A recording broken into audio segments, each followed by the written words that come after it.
Bhagawan, is it not aggressive to try and change the world to save it?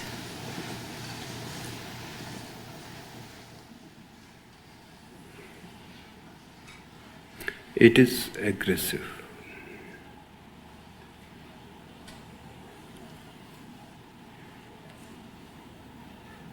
Even the effort to change a single individual is aggressive. Who are you to decide what is right for a certain person? Who are you to decide that the world,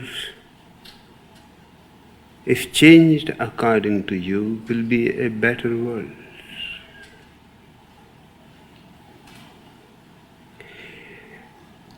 It is taking upon yourself the role of a savior.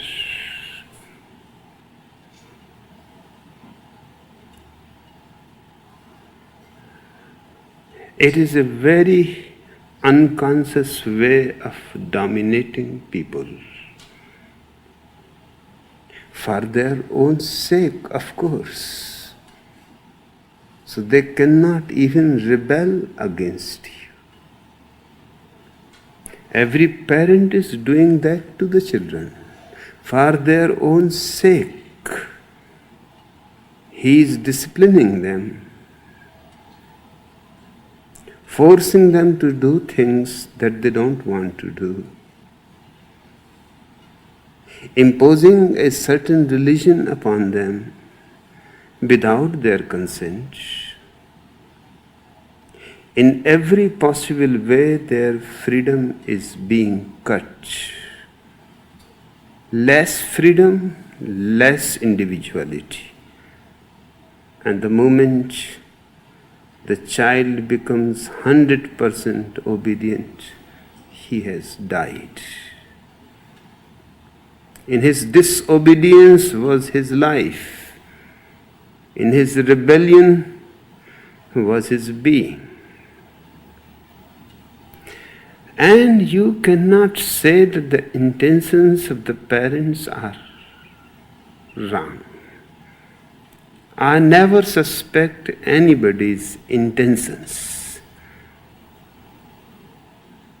But that is not the question at all. The question is, what is the result? The intention is something inside you. You can have all good or bad intentions, just keep to yourself. At the moment you start acting on them, then the good intentions are far more dangerous than the bad intentions. Because a bad intention can immediately be retaliated, condemned, not only by the person you are imposing it on, but even by those who are eyewitnesses to it. But a good intention is very dangerous.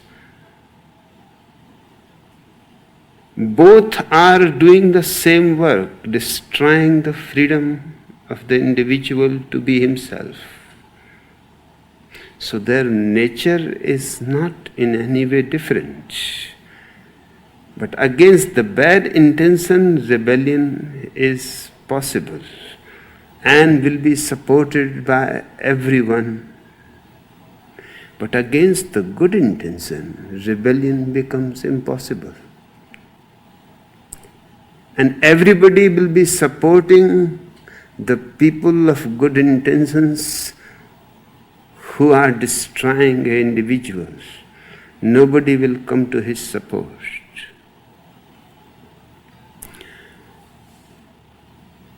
It is none of our business to save the world. In the first place, we never created it. It is none of our responsibility where it goes and what happens to it.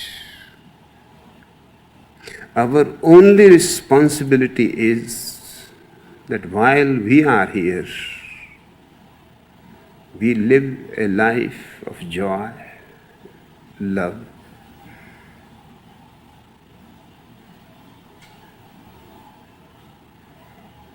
blissfulness. While we are here, our responsibility is to know who are we and what this life is all about. And the miracle is, in doing that, you are already changing the world without being aggressive. There is no idea to change anywhere, so the question of aggression does not arise. You don't have even a vague conception of changing the world and making it according to yourself. You are simply living your life of which you are the master. You are trying to live as intensely and as totally as possible because life is so sad and the next moment is so uncertain that we have to take every moment as if it is the last moment.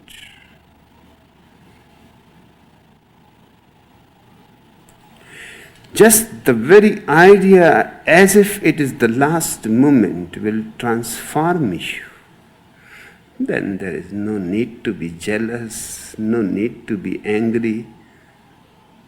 In the last moment of life, who wants to be angry and jealous and sad and miserable? In the last moment of life, naturally, all grudges and all complaints of life disappear. If each moment is taken as the last, as it should be taken, because the next is uncertain, you are changing yourself. And your change is going to be infectious. It may change the whole world, but you had never intended to do it. That is my way of changing the world without being aggressive. Otherwise, up to now, all reformers, revolutionaries, messiahs were violent, aggressive. They were bent upon to save you. They never even asked you whether you want to be saved or not.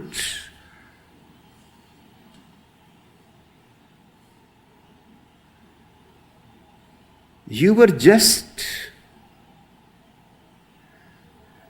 something that they had to decide for. Who has given them the authority? They have not asked even your permission.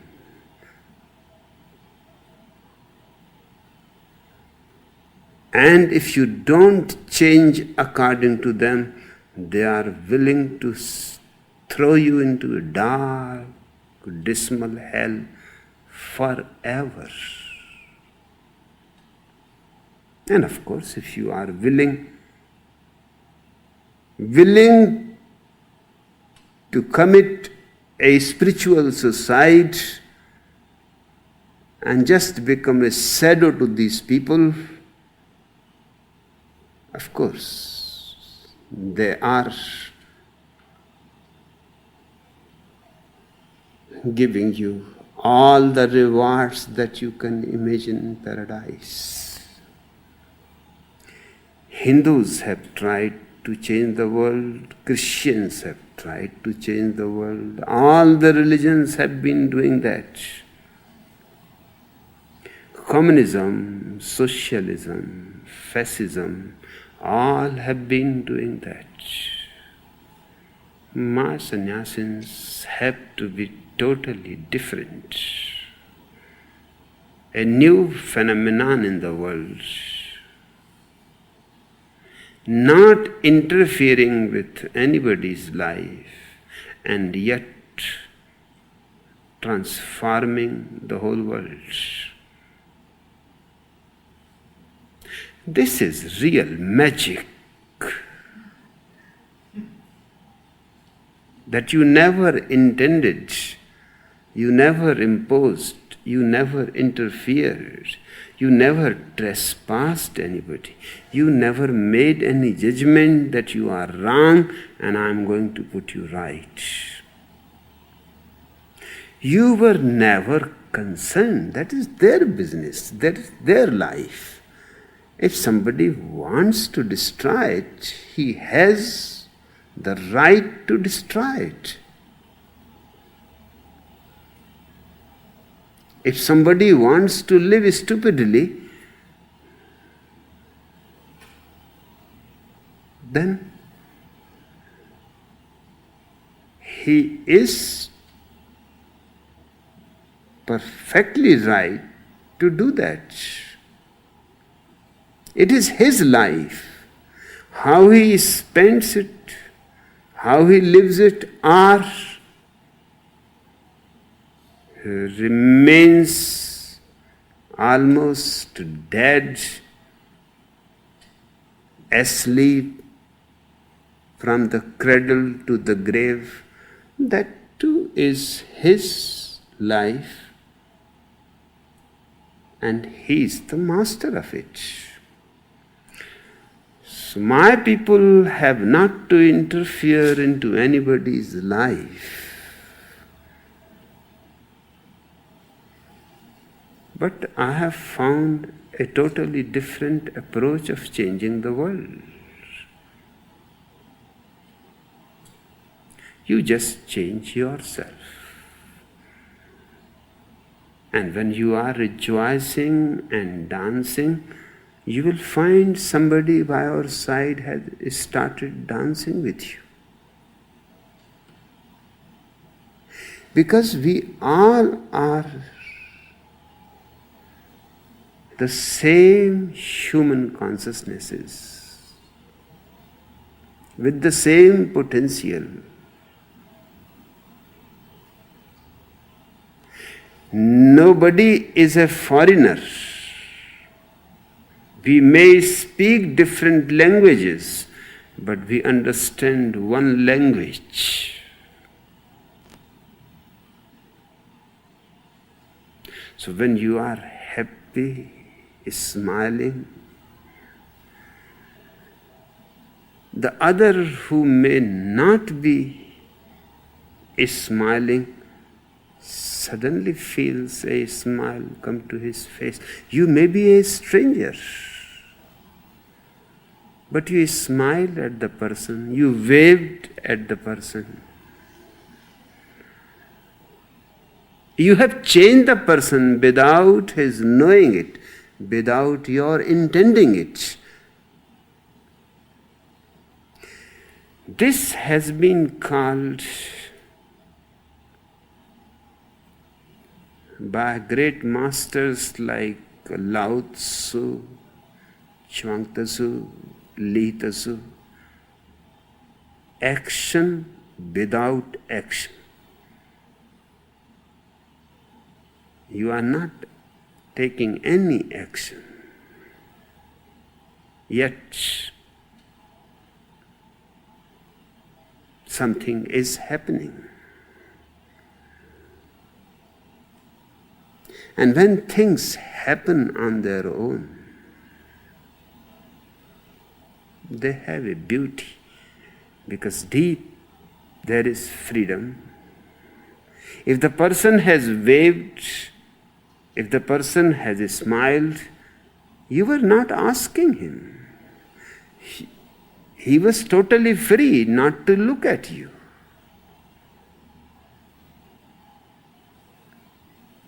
But there is a synchronicity between heart and heart. Knowing that secret of synchronicity, I am introducing a totally new kind of revolution. Change yourself, and in that very change, you have changed a part of the world. You are a part of the world. And if your change is something that makes you rich, makes you joyous, makes you blissful, makes you a song, then it is difficult to resist for others not to sing with you, not to dance with you, not to blossom with you. A single individual can transform the whole world without ever mentioning the word transformation. I had started the journey alone.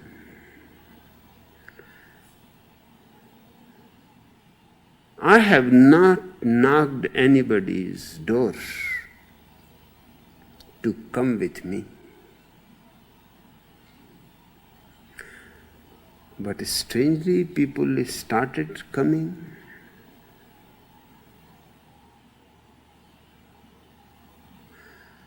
And the caravan started beginning bigger and bigger.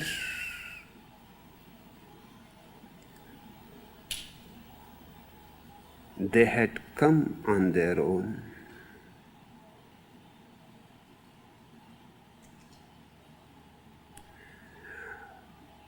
If they have lived with me, that is their decision.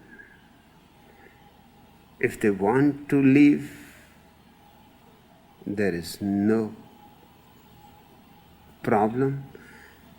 They are as free as ever.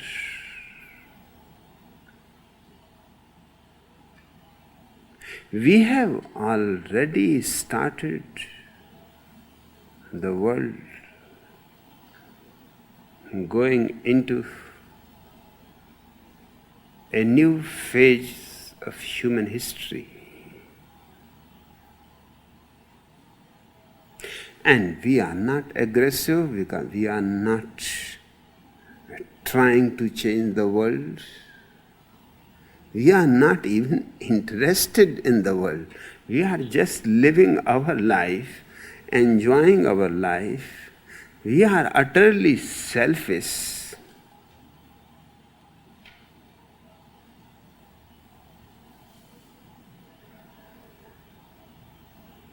Still, what has not happened in thousands of years is possible to happen through us. But it will be action without action. A transformation which has not been intended, which has not been imposed, a transformation that has spread on its own, and people have understood what it is, because deep down every heart, it speaks the same language.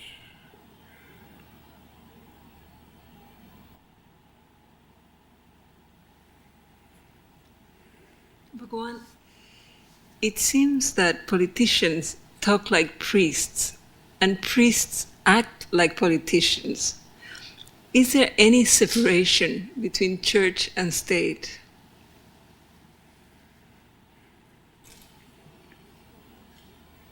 They are not different people. They are the same type of people with the same desire, the same lust for power.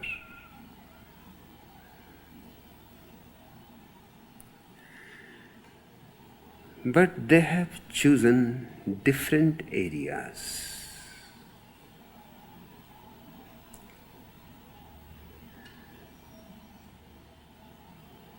The politician has chosen the mundane world,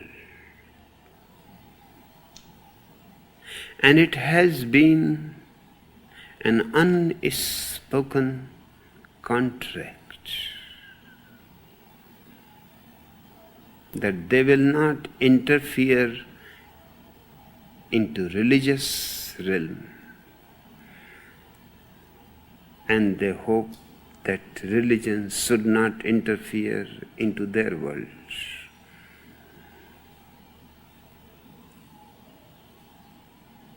And the contract has been good. And they both are trying to dominate humanity. One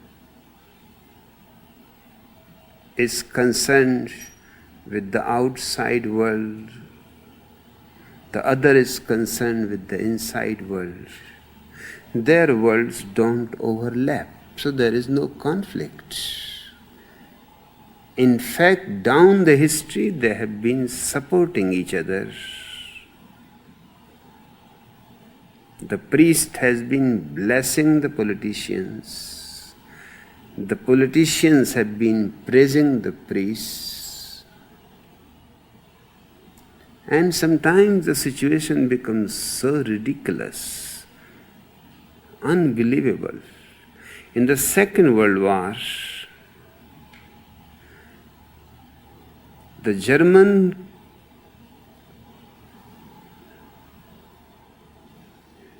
Christian Archbishop was blessing Adolf Hitler and praying to God that Germany wins. And the same religion in England and the same kind of archbishop was praying for England.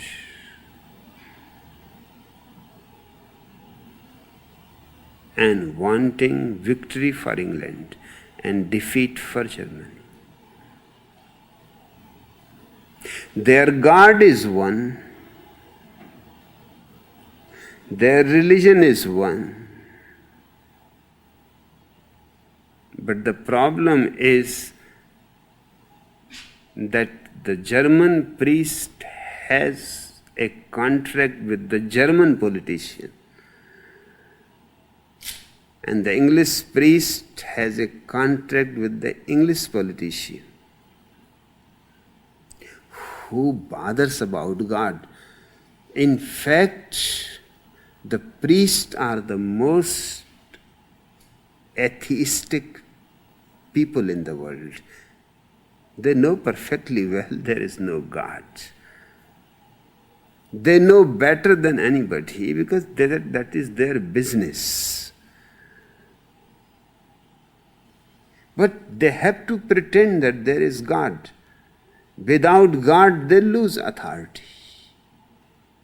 It is in the name of God, they are archbishops and popes and Shankaracharyas. If there is no God, then who are they? Just ordinary people, suddenly reduced to nothing. So the lie has to be kept alive. But you can see in such situations that both the archbishops know perfectly well that God is not the question. And nobody is bothered about God. The question is politics. Otherwise, they should have refused. Both should have refused that how we can ask for the victory of Germany or England, because our God is one. How can our prayers will be so contradictory? Our religion is one, our foundation is one, our churches are one, our Master Jesus Christ is one. How can we do what you are asking us? But nobody raised the question. They did it because neither God means anything, nor Jesus Christ means anything. What means is your vested interest. The German Archbishop has his vested interest in Germany, not in England. He has to support Adolf Hitler. The English Archbishop has to support England and its politicians. And these people go on paying their tribute in return. The Archbishop of England will crown the king.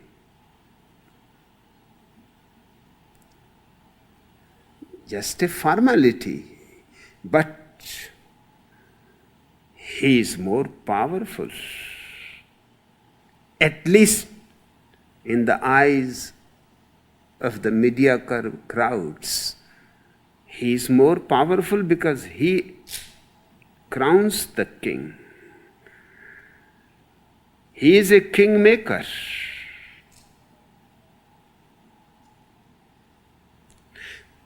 He knows perfectly well the king can throw him any moment.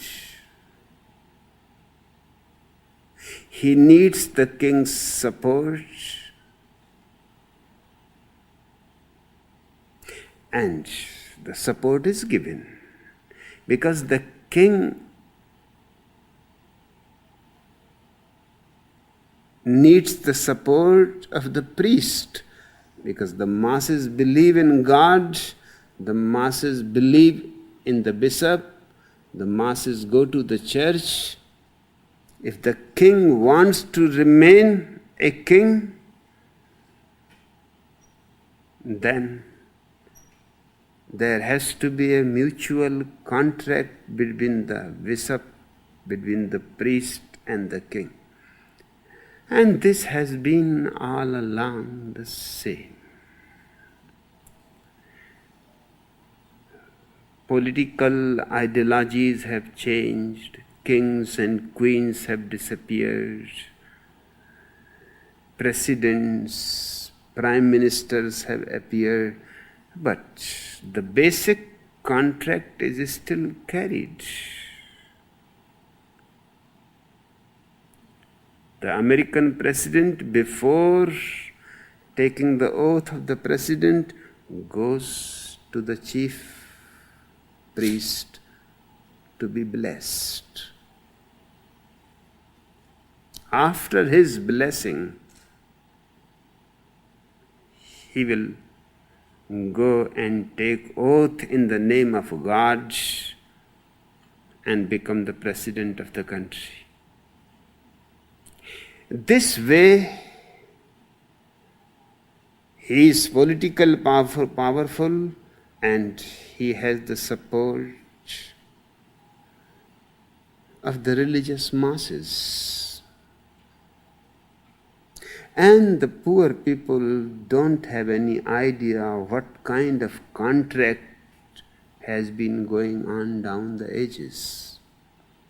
And the contract was possible because both are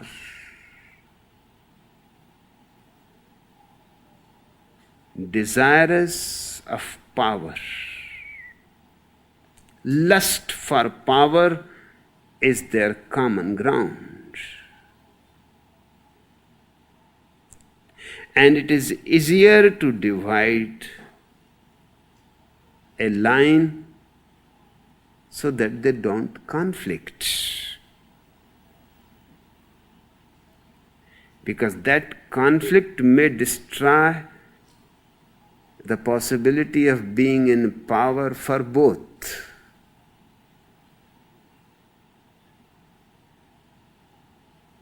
For example, in India,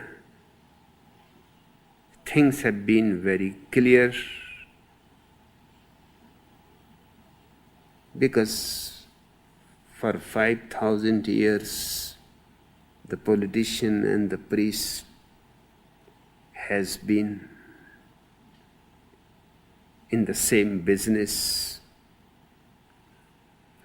In India, Hinduism divided the society into 4 classes.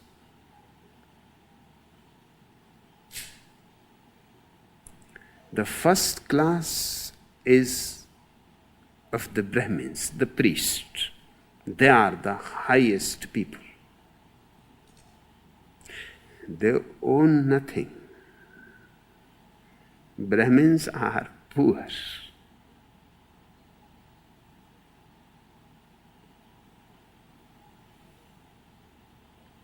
But their ego is tremendously fulfilled. They are the highest people. Even the king is lower, because the kings belong to the second category of people, the warriors, the Kshatriyas.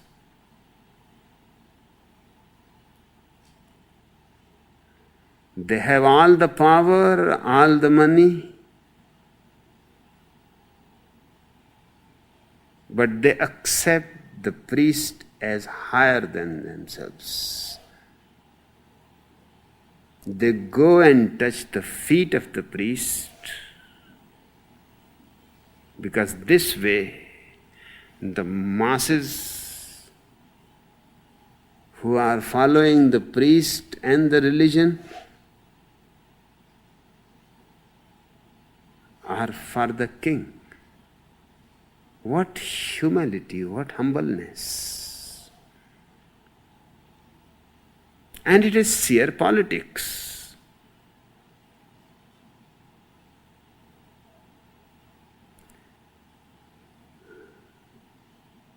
Third class is that of the businessman. The Brahmin is poor because whatsoever he does cannot create wealth. He prays for people, arranges marriage.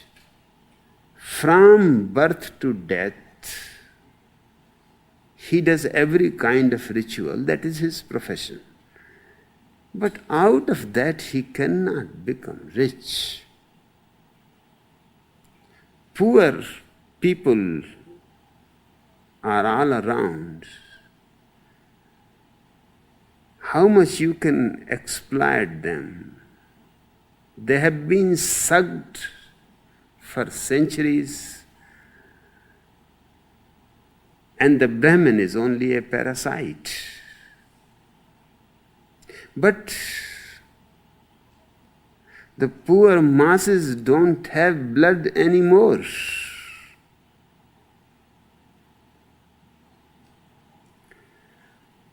So the third position in the society is given to the businessman, who is the richest. Richer than the warriors. richer than the Brahmins. Because of his richness, he is accepted as just below the king. In India, kings have been borrowing money from businessmen because there were no banks in the past. The business people have all the money. They were providing kingdoms for all their money they needed on loan, on rent, on interest. The king needs money for the army, for new inventions. The king needs money for all his glory and the marble palaces, golden thrones. From where he is going to get them? The poor Brahmin cannot give it to him. The poor Brahmin is used for the support of the masses. Businessmen cannot be used for that purpose because masses are always against the rich. The masses are poor. Even 10,000 years before Karl Marx, the poor has always been the communist. He may not know the word, but he can see that he is being exploited. He works hard from morning till evening. He works the whole year. And then too he is hungry. He produces everything, but everything is taken away by the businessman. Because the businessman has provided him with seats. The businessman gave him money for his daughter's marriage. So all the poor people are in debt of the businessman. They cannot revolt, but they cannot love the rich man either. They can see what is happening. They are not blind.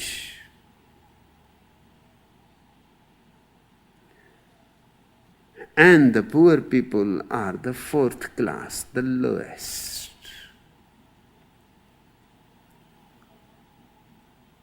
A good arrangement is there.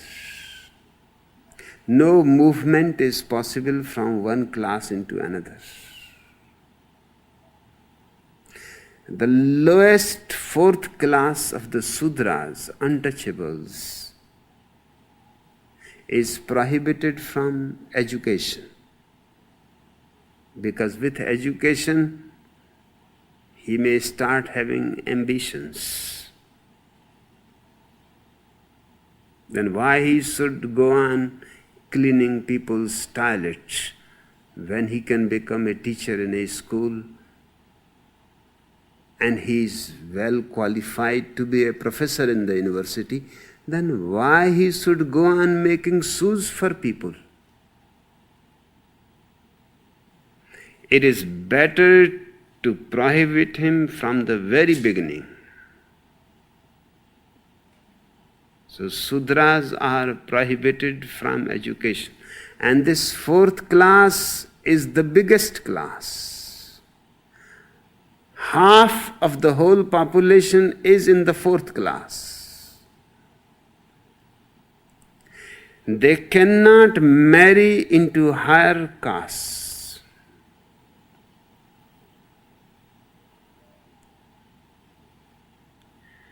They cannot sit with higher class people on the same platform. Even their shadows are dirty. If an untouchable passes by our side and his shadow touches you, not he, just his shadow touches you, you have to take a bath.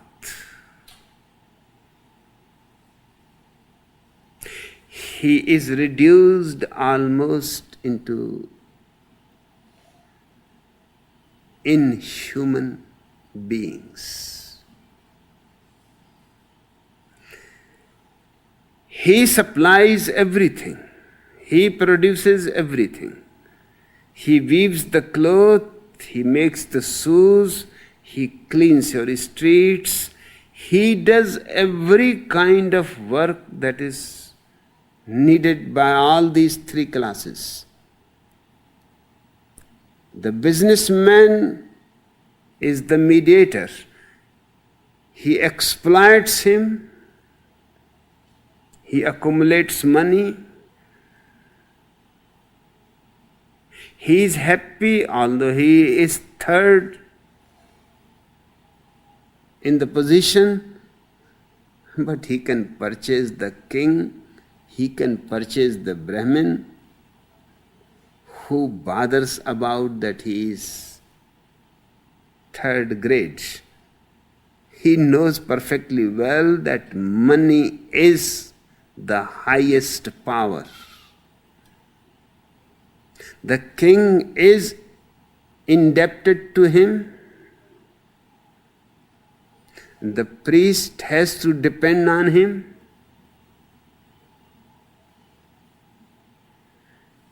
So deep down he is absolutely contented. He is really on the top. But let others enjoy the idea that they are on the top. What does it matter? What matters is reality. The poor Brahmin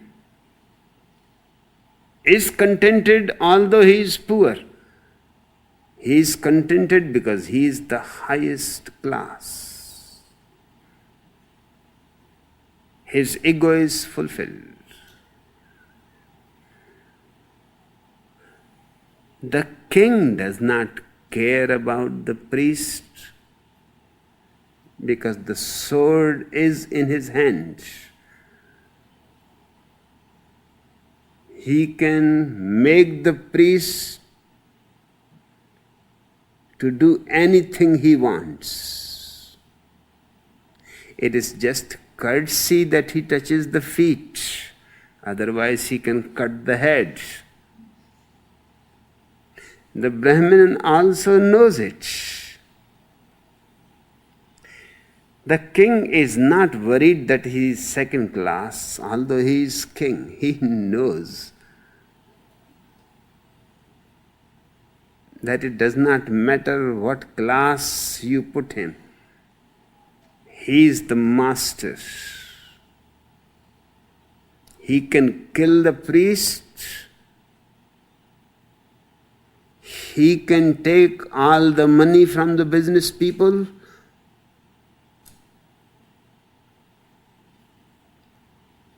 It is just courtesy that he takes it on interest and never pays it. No king has ever paid back.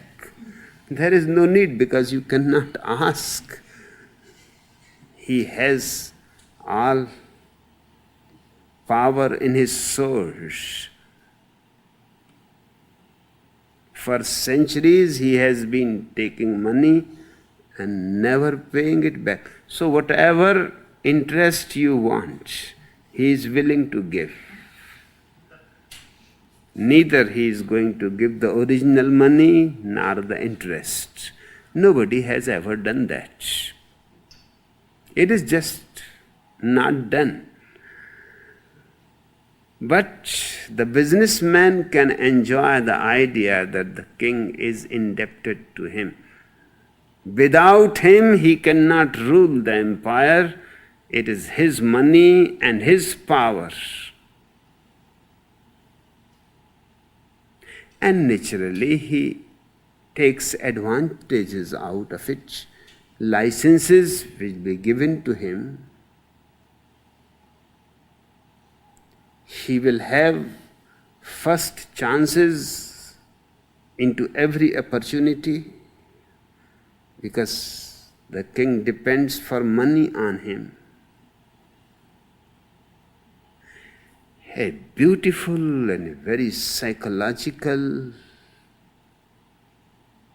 arrangement that all feel great, all feel on the top.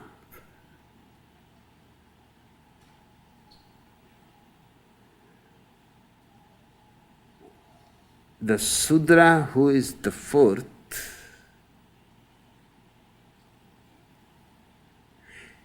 he also feels deep down that without him the society will die.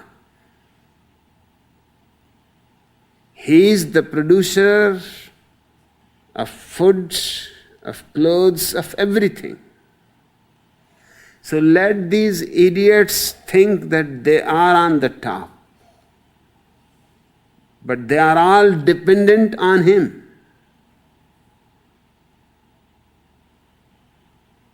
They eat the food he grows. They live in the houses he makes. They wear the clothes he weaves. Without him,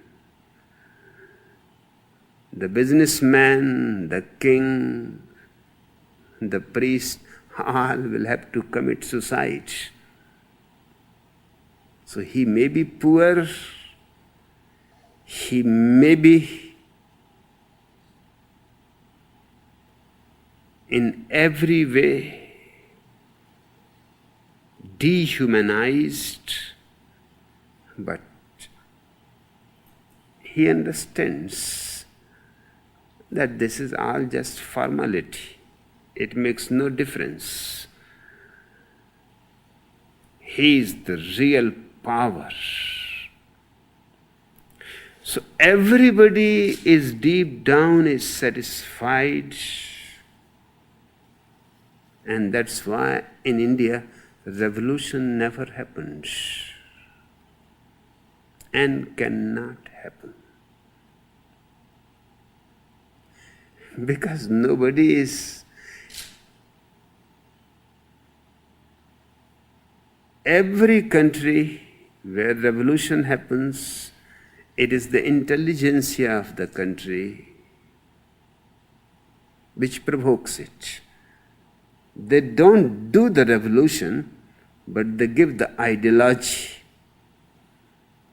But in India, the Brahmin is the intelligentsia. Every revolution will go against him.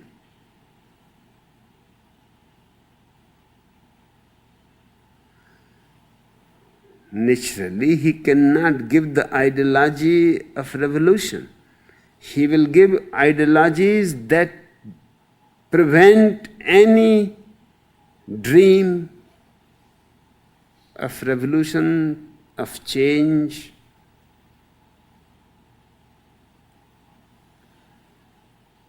Of course, the king, the warriors cannot be in favor of revolution because the revolution is going to be against them. They will be thrown out of their thrones.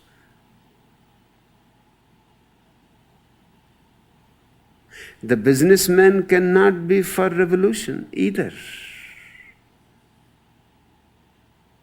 because all revolutions are against the rich.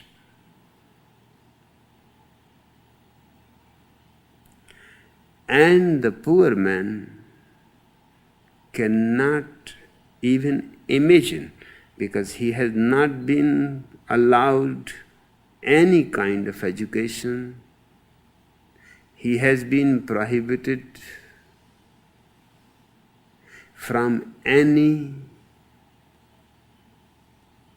contact with the society of the three higher classes. He lives outside the town. He cannot live inside the town.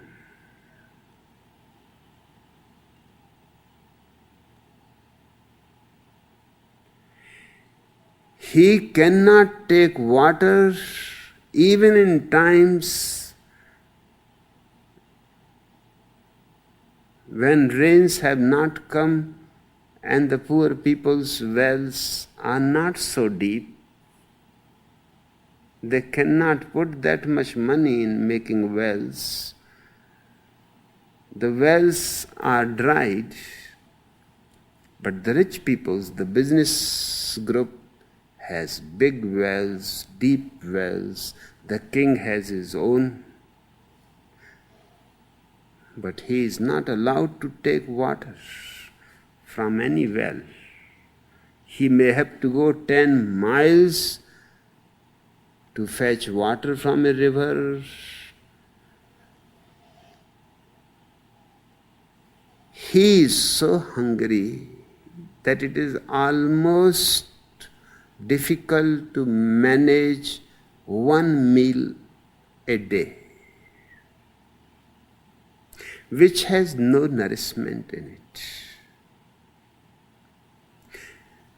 How he can think of revolution? He knows that this is his fate.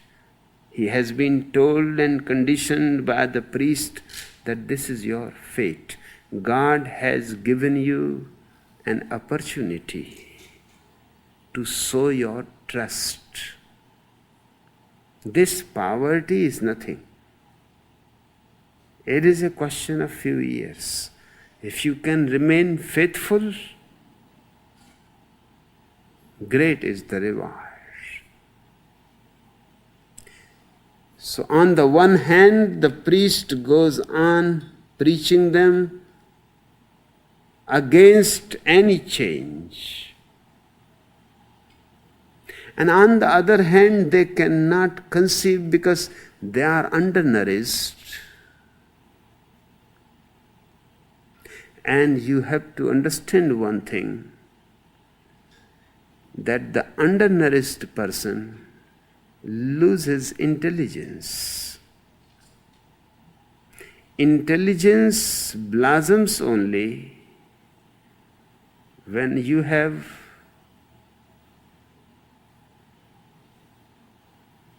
everything that your body needs and plus something more. That plus becomes your intelligence. Because intelligence is a luxury. A person who has only one meal a day has nothing, no energy left for intelligence to grow.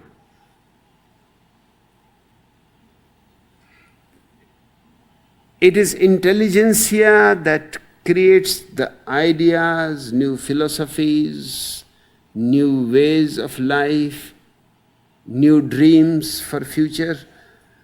But that intelligentsia is already on the top. In fact, India has done something of tremendous importance. No country has been able to manage the status quo in such a scientific way. And you will be surprised, the man who did it was Manu. And his sutras are still followed exactly after 5,000 years. In this century, only 2 persons